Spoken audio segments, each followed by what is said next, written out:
Mina nguthamuka Mangena.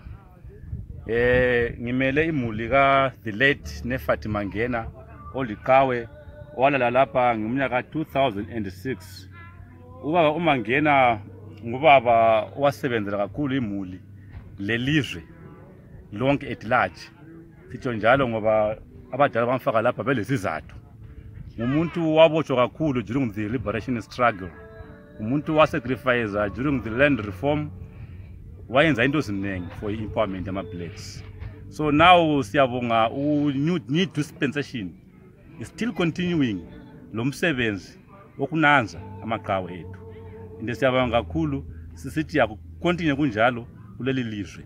Wawumangena sakukhumbula la wonke amaqhawe onke alapha agoqela ubaba uGift Ndlovu umngani wakho omkhulu lawo bonke osame nqube kangani bakho sithi lapha lokuthula salokho silikhumbula every year kuze kube nini nanini.